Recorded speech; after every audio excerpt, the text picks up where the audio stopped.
سلامن لوط انزل المتخاب ابادي سابا كمستمسرت تزتنغره خوينو حدا كاب علاماتته دما نتي بعلوا منغست تግራይ ተቋጻጺሩ አለ ኢሉ ዝኸሰሶ ዶክተር ደብረጽዮን ገብረ ሚካኤል ዝምራሕ መንግስት ትግራይ ምዕላይ ምዃነ ገሊጹ አተሓባሪ ሜድያን ረክባትን ወደብ ስምረት ዝኾነ ብርሃነ ገብረየሱስ ዝሃቡ ሓበሬታ ምንቅስቃስ ደለይቲ ለውጥ ዝተባለ ሕብረት ብዝተፈላለዩ ውድባት ፍሉጣት ውልቀ ሰባትን ጸለውተ ሰባትን ተመስሪቶ ዝሓለፉ 7 ኣዋርሕ ኣብ ትግራይ መሰረታዊ ለውጥ ንምምጻእ ክመክር ጸኒሑ ኢሉ እዞም ደለይ ሰላም ከመይ ትውዕሉ ክቡራት ሰማዕትና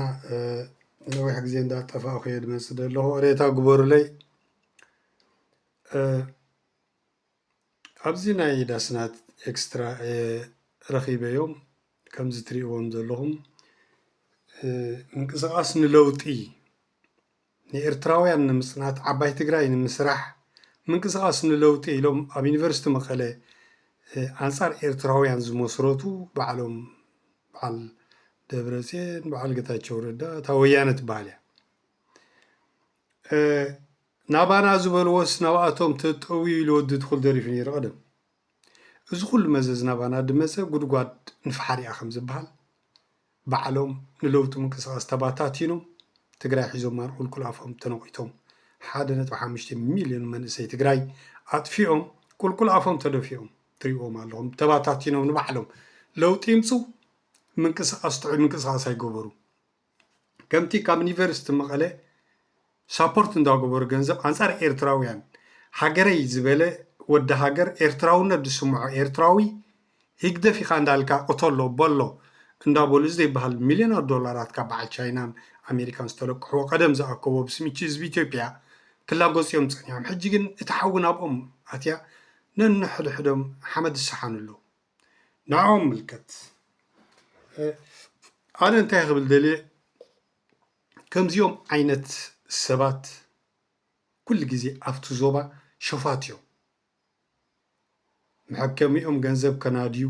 መንበሪኦም ንደቆም ገንዘብ ከናድዩ ኩምንጡል እንተደይ ኮይኖም ንህዝቢ ትግራይ ሓንቲ ሓልዮት የብሎም ክልቲኦም ጌታቸው ከነ ደብረጽዮን በሎ ጻድቃን በሎ ከላም ፋርቅ ኩላ ጓሓፍ ንጓሓፍ ያውደላ ዋላ ሓንቲ ከዓኒ ደምፅዎ ለውጢ ኸ የለን ኣብ ልዕሊ ህዝቢ ትግራይ ከምታ ቀደሙ ማዕሪሩን ቆፊሩን ሎሚኑን ከይነብር ሰላም ከሊኦም ሓሪሱ ከይነብር ፈቆድኡ መፅኦም የካላብትዎ ንዓ ክተት እንዳበሉ ንዓበዝ እንዳበሉ ተኸኸብልዎ ዋላ ነታ ሎሚኑ ንኸይበላዕ ከማን መንገዲ ከልኪሎሞ ቆፊሩ ከይከይድ ገለ ነገር ከይገብር እውን ኩሉ መንገዲ ዓፅዮሞ እንዳቀተሉ እንዳረሸኑ ሃንግ እንዳገበሩ ትንፋስዮም ኣምሊቖሞ ስለዚ እንታይ ክብል ደልየ ሰበስልጣን ወያነ ዘምፅዎ ለውጢ ኣይክህሉን እንተልዩ ከዓኒ ኩናት እዩ ካብ ኩናት ንላዕሊ ዋላ ሓንቲ ከምዚ ይክእሉን እዮም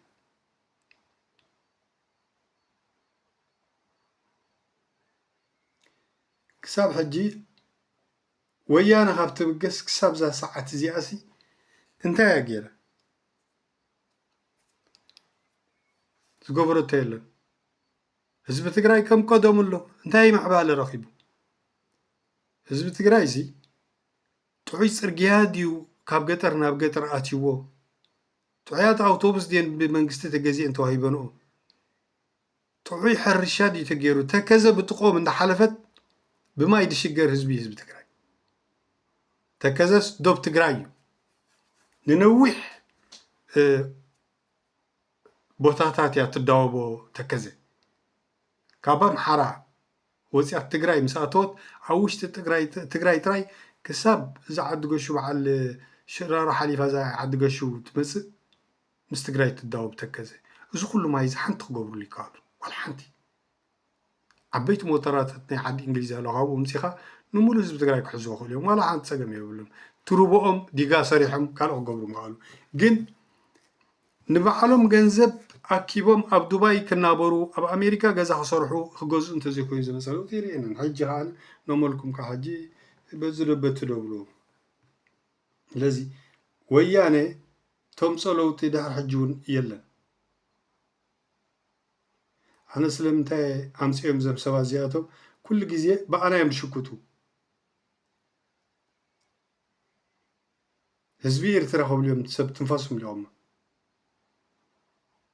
ደውም ስምዑ እንታይ ይብሎም ኣሎ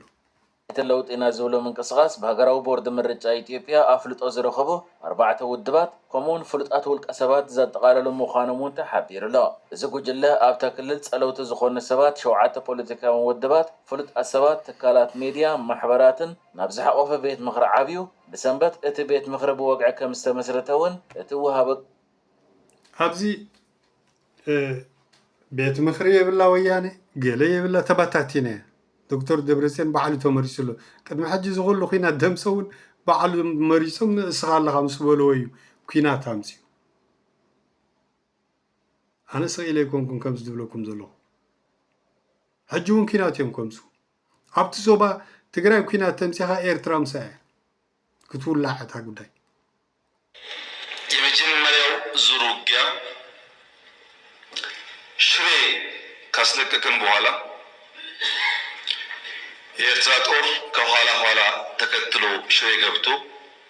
የአንዳንድ ሰዎችን ግለሰቦች ቤት ማፍረስ ፎቅ ማፍረስ ሲጀምር ጸብ ተጀምሯል። አልተናገርንም። ሽሬ ክነኣቱ ከለናሲ ናይ ሻዕብያ ሰራዊት ፓላሶታት የፍርስ ነይሩ ሽዑ ሽግእቲ ምግርፋጥ ምባኣስ ተጀሚሩ ጸብ ማለሲ ቂምታ ተጀሚሩ አልተናገርናም እንታይ ኮይኑ ተዛረበ ናይ ህዝቡ ፓላሶ ክፈርስ ከሎ እንታይ ኮይኑ ተዛረበ እሱ ንባዕሉ ወያነ ትበሃል ካብ ገጽ ምድሪ ሓቂቁ ከጥፋ ፕላን ዝነበሮ እዩ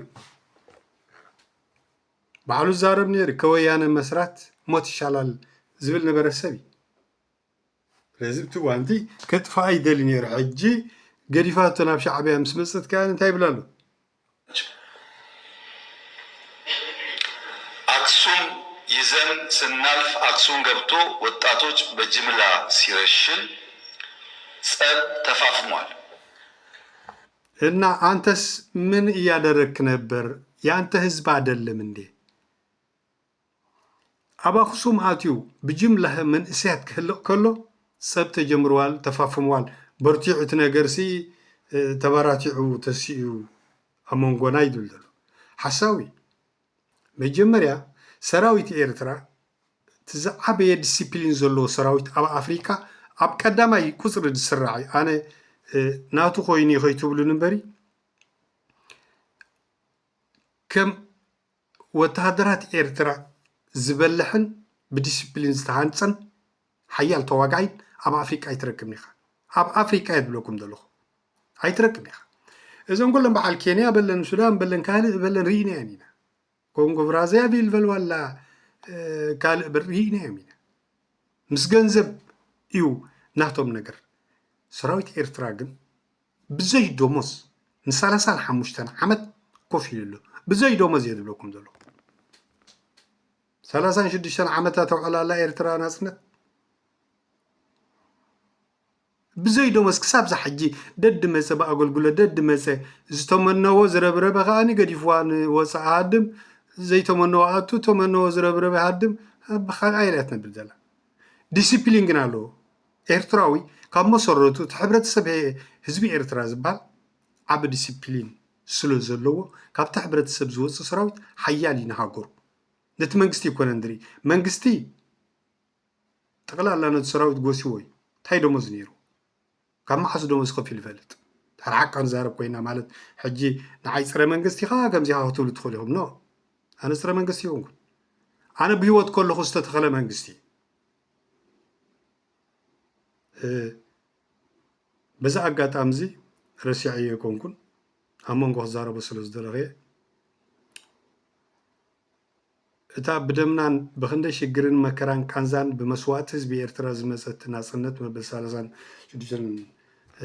ናጽነትና እንኳዕ ብሰላም ኣብዓለና ንብል ኣብ ወፃእን ኣብ ውሽጥን ትቕመጡ ኣብ መላእ ዓለም ዘለኹም ህዝቢ ኤርትራ እንኳዕ ሓጎሰኩም ናብዚ በዓል ናጽነት እዚ ምፅምባልኩም ማለት እየ ስለዚ ኣብ አክሱም አድዋን ይዘን ስናልፍ አድዋ ሄዶ ፋብሪካዎች ሲፈታታ ሲሰርቅ ጸብ ተጋግሏል ኢትዮጵያውያን ሰበስልጣን ኣብዚ ኦሮሞማ መራሒ ኦሮሞማ ወይ መራሒ ብልጽግና ይኮነን ሓሶት ተጀሚሩ ካብ ሃይለ ስላሴ እንግሊዝ መፅዮም ክትሕስቡ ኣለኩም ታሪክ ህዝቢ ኤርትራ ቁልቁላፎ ደፍዎ ታሕቲ መሬት ክትቀብርዎ ኣለኩም ታሪክኩም ላዕሊ ክኸውን ተደይ ኮይኑ ታሪክ ኣይነበረኩምን ኩሉስ ታሪክ ናይ ነጋውስ ትብሎ ናይ ህዝቢ ኤርትራ ታሪክ እዩ ስለ ዝበልዎም ነቶም ምሁራት ናይ ሃይለ ስላሴ ክሳዕ ዛለይቲ ዕለት ብድራማ ዝተሃፀት ኢትዮጵያ ኩሎም መራሕቲ እንዳሓሰቡ እዮም ዝነብሩ 6 ዓመት ተገዚኦም ተገዚእና ይንፈልጥን ኢና ንጉስ ዝበሃል ዘይነበሮም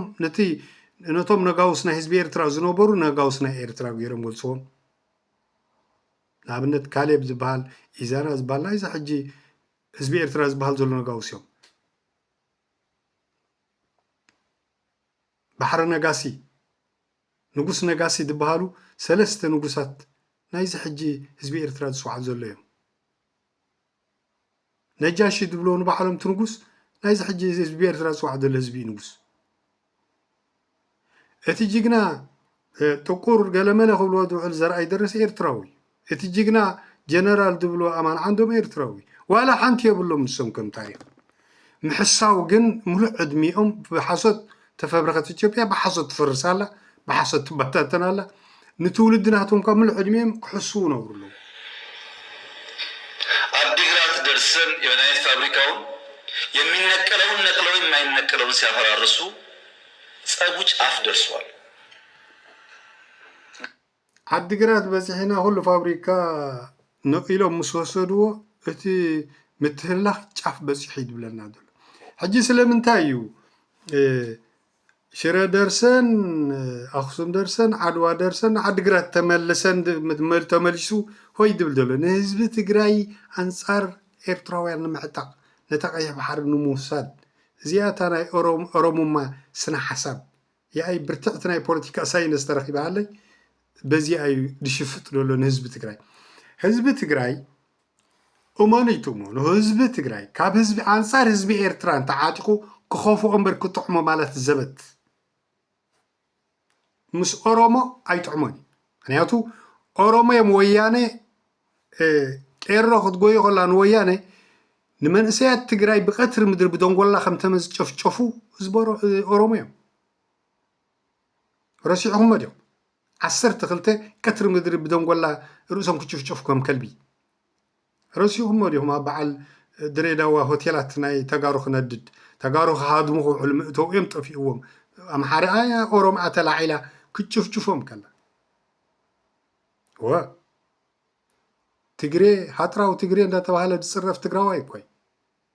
ረሃብ በትግሬ ነው ይመጠን ድብሎ መንግስቱ ኃይለ ማርያም ንትግራይ እኮይ ትግሬ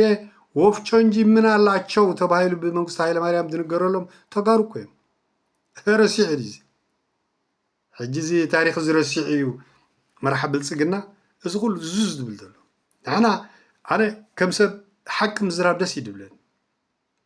ንዓይ ወያነ ፅረ ኤርትራውያን እዮም ተሓቂ ስለ ዝኾነ ዛረብ ዘሎ እምበር አንጻር እዮም ፀላእተ እዮም ወያነ ንህዝቢ ኤርትራ ጥፍዮም ዓባይ ትግራይ ክሰርሑ ዝፈተኑ ዓቕሚ ዝሰኣኑ ሸፋት እዮም ወያነ ንዓይ ግን ሓቂ ስለ ዝኾነ ብዛዕባ ህዝቢ ትግራይ ይዛረብ ዘለኹ ኣነ ከዓ ወያነ ዝበሃል ይዛረብ ዘለኹ እምበር ብዛዕባ ህዝቢ ትግራይ ይኮነ ህዝቢ ትግራይ ወሪዱ ኣይነበሮ ይጠፍኦ ናብ ዝጎሰስዎ ዝጉሰስ መንግስቱ ኃይለ ማርያም ይጎሶ ነይሩ ጉሰስ ነይሩ ወያነ መፅያ ትጎሰላ ጉሰስ ኣሎ مسكينة حزب تግራይ تحقق ግን حق ترديهم نسو بزعبا بوليتيكا اوي كبل بزعبا اي بحر اوي كبل كله سوري ازغل اوي كبل كله اب تግራይስከ እዚ አስከን ረአያ በትግራይ እጅግ ያሳዝናል ጊዜው ከፍቷል ጥንቃቄ ኢዜማ አማር አርጉ በየሰፍ እጅግ ያሳዝናል። ጊዜው ከፍቷል። ጥንቃቄ አድርጉ። በየሰፈሩ ተራ ገንዘብና ስልክ ለመስረቅ ሲሉ የሰው ህይወት እያጠፉ ይገኛሉ። ጥብቅ ማስጠንቀቂያ ነው። በርካቶች እንዲጠነቀቁ ባካችሁ ይህን ቪዲዮ ሼር አድርጉ። እነዚህ ግለሰቦች በየሰፈሩ ጭር ያለ ቦታ ላይ ይደበቁና የሰው ህይወት በከፍተኛ ሁኔታ ሰው ላይ ጉዳት በማድረስ የሰውን ንብረት ሰርቀው ይጠፋሉ። እናንተም ባካችሁ ጭር ያለ ቦታዎች አትንቀሳቀሱ። መንቀሳቀስ ካስፈለገም አቅጣጫችሁን በደንብ መመልከት ግዴታ ነው። ጊዜው ከፍቷል። ይህም መረጃ ያለው ወዳጅ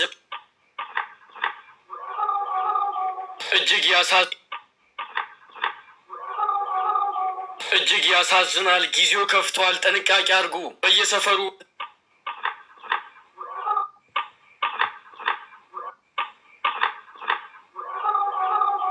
እጅግ ያሳዝናል። ጊዜው ከፍቷል። ጥንቃቄ አድርጉ። በየሰፈሩ ኢዜማ አማራና ኦሮሚያ ريهم مدخونو أبي بزعبا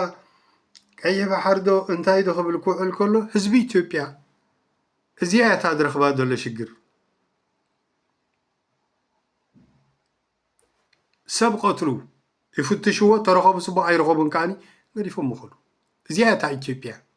اسكازي إثيوبيا وزغنتاي بلنا له سني لكم سمعوه ህይወቱን ለመቀየር በ700 ብር ተስማምቶ የቀን ስራ እየሰራ በረሃብ ብዛት ምሳ እስኪመጣለት መጠበቅ አቅቶት በቆርቆሮ አጥር እንደተደገፈ ህይወቱ ያለፈው ወጣት ጉዳይ መላው ማህበረሰብ እያሳዘነ ይገኛል። ወጣቱ ሁሴን በአላባ ዞን በአንድ አርሶ አደር ማሳ ላይ በቆሎ ለመኮትኮት ተቀጥሮ ስራውን ከጠዋት ጀምሮ በባዶ ሆዱ ሲለፋ የነበረ ሲሆን ምሳው እስኪመጣለት ሳይቆይ ህይወቱ ያለፈ ሲሆን ይህም በከባድ ድካምና ረሃብ ምክንያት እንደሆነ ተገምቷል። በመሆኑ ማንኛውም ቀጣሪ ሰራተኞቹ ማንነትና የጤና ሁኔታ አስቀድሞ እንዲያረጋግጥ ፖሊስ አስቸኳይ የጥንቃቄ إذا هريكم صراحة منسي عفوني قال قرات كوسكوسل يدي ولا أنت حرسو ديم كسوقو يردا كاني بشخارو عند صراحة نيامسي وهو شخورلو مساحة مسألة جايبة على لو أبوه شخورو علملو معلتي رسيعوا خا يعني أتو رئيسيلن دغم أيكو يدلهم كيتم هيسم يحاسبون يوم أبو صراحة علقنا بسلال كعرف بتمية مسمته دخيمو كعرف يلي بحادث سلال سجع مسبله هيوتو قديفات خيدا تعامسيسو أبا خلو عارف سأني هو መልእክት አስተላልፏል። ህይወቱን ለመቀየር በ700 ብር ተስማምቶ የቀን ስራ እየሰራ በረሃብ ብዛት ምሳ እስኪመጣለት መጠበቅ አቅቶት በቆርቆሮ አጥር እንደተደገፈ ህይወቱ ያለፈው ወጣት ጉዳይ መላው ማህበረሰብ እያሳዘነ ይገኛል። ወጣቱ ሁሴን በአላባ ዞን በአንድ አርሶ አደር ማሳ ላይ በቆሎ ለመኮትኮት ተቀጥሮ ስራውን ከጠዋት ጀምሮ በባዶ ሆዱ ሲለፋ የነበረ ሲሆን ምሳው እስኪመጣለት ሳይቆይ ህይወቱ ያለፈ እዚህ እንህልኩም በሉ ኢትዮጵያ ዚአ አሁን ሰምቼ ጴንጤ ብገባ ኢትዮጵያ ዚአ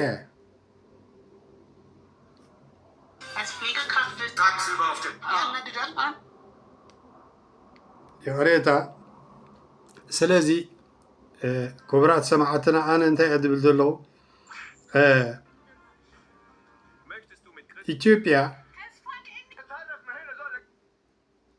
ننفسها زي كالت أوش تادول لتسقى زي محادرت كيح بحر ختم محادر شفات يوم ترقصهم شفتنا تراي ملي رزح سببا زمال رئيسي زلهم كلهم تم راحتي نتا إثيوبيا هم محادر وزي كالو زي بحرول مجمري هاجر كي هاتم محادر بدو حريقي خان ناب بحر ناب قلن تخيل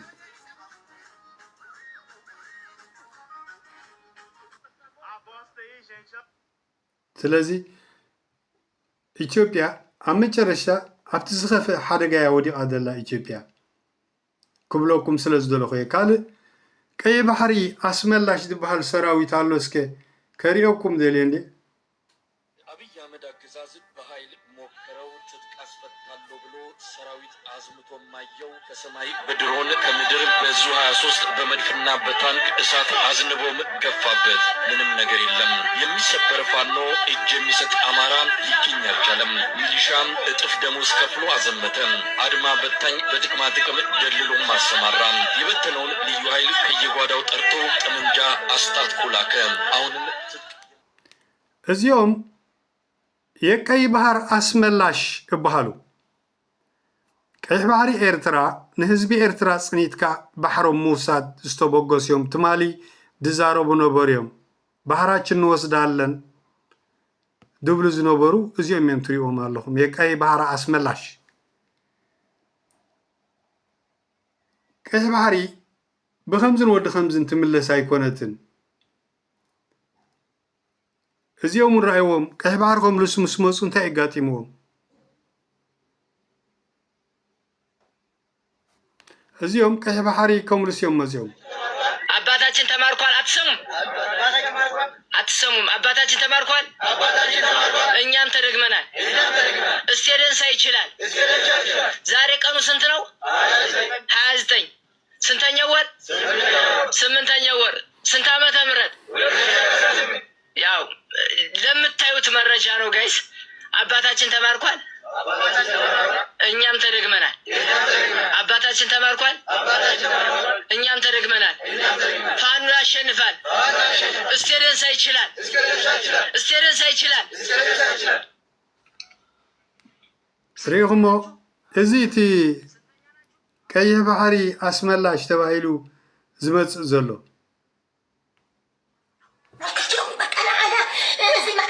شرشر أبدنا زمن حنا بقرايا بفلي نحفر زلنا ما يكون حازوا قدرتي بقى ما عندنا بتغصبنا زوم كنت رسعتهم زوم رسعتك ما يجيتاቸው ረዳ عشنات ما يطايقان ተንኮለኝነት ያጥፊና ዘሎ ما كفتيهم بقى انا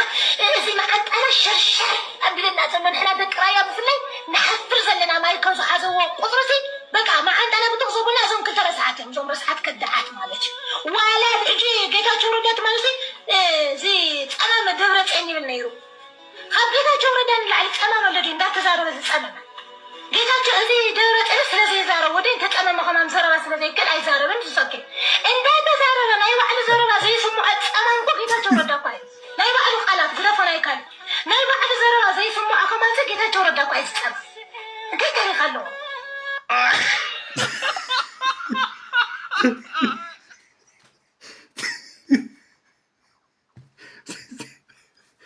እዚያ ጓራይ ትውልጡ ያቆም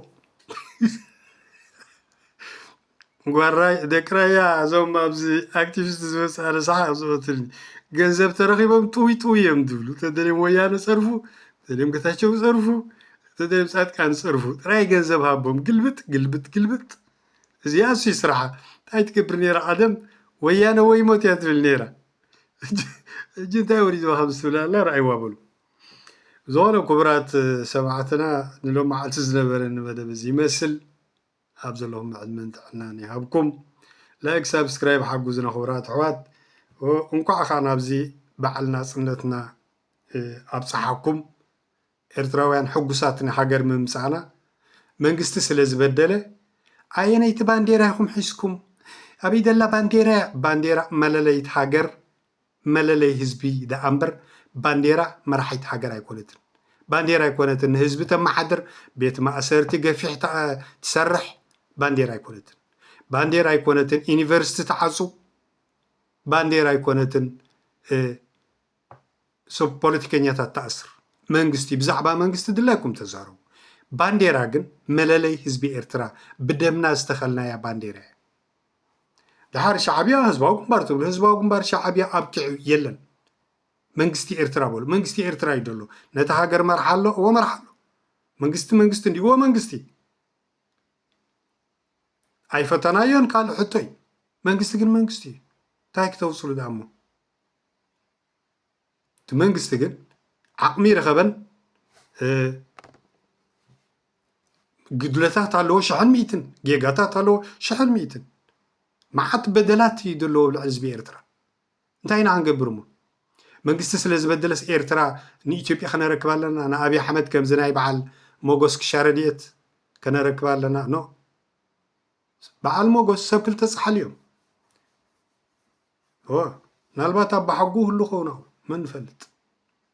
احنا إرتراوينا منغست بدلنا دعان انت لبا مزبا هاي لبا منك هاريقوم خد اللو تأثر أستأثير له أرجعها موتان إرتراويان جن هاجرنا خطولو خمتا زلاتا كالوت مرحتهم صوع هو نايسو ساتات من زيات حجي مرحت له هو انت دا انصار منغست تواقيخا خمزنا ليبيا يزقات مكا ካልእ ውሕልነት ዘለዎ ኣንጻር መንግስቲ ተዋግኡ ትኽእልቶም ተዋግኡ እቶውን ሃልኩም ሜዳ ሃልኩም ፈረስ ኤርትራውያን ኣይትህረሙ ባንዴራ ኤርትራ ኣይትህረሙ ታሪክ ኤርትራ ኣይትህረሙ ሃይማኖት ኤርትራታ ኣይትህረሙ ቀቢለ ባ ብሄር ባ ኣይትህረሙ መንግስቲ ኣለኩም ተገቲሩ ሓሶቲ ምሳኻ ክልምን ንመፀ ብረድኤት ኣብ ኤሮጳ ብረድኤት ድመፀ መስኪን ኤርትራዊ ተሃርም እንታይ ጌርካ ናይልካ እንዶ ኤምባሲ ተገቲሩ ሰብኣይ በዓል ፍርጭት ተኾንካ ኺንደብቲ ኤምባሲ መንግስቲ እኮ ዕጡቕ ታንክን ባንክን የባሪኤካ ስራሕካ ኪዶ ድኻታት ተሃርሙ ድኻታት ትፀርፉ ባንዴራ ትፀርፉ ሃይማኖት ምስልምና ሃይማኖት ክርስትና ዶ ኤርትራ ዶ እንታይ ጌርሃኩም ኤርትራ እንታይ ጌርኩም ህዝቢ ኤርትራ ዓቕሚ ኣለኩም ዓጢቕኩም ውረዱ ዓቕሚ ኣለኩም ኣብ ኤምባሲታት ከይድኩም ተዋግኡ ነቲ መስኪን ስደተኛ ኤርትራ ግን ትኸኽ ኣይተብልዎ ነተን ክልተ ሃይማኖት ዓበይቲ ሃይማኖት ኣብ ኤርትራ ዘለዋ ኣይተባላሽዎን ህዝቢ ትተንኩፉ ክቡር ህዝቢ مسلمنا كريستياننا كلنا إرتراوينا كم تزخفلنا لنا كلنا معرة بصحنا ودعمكم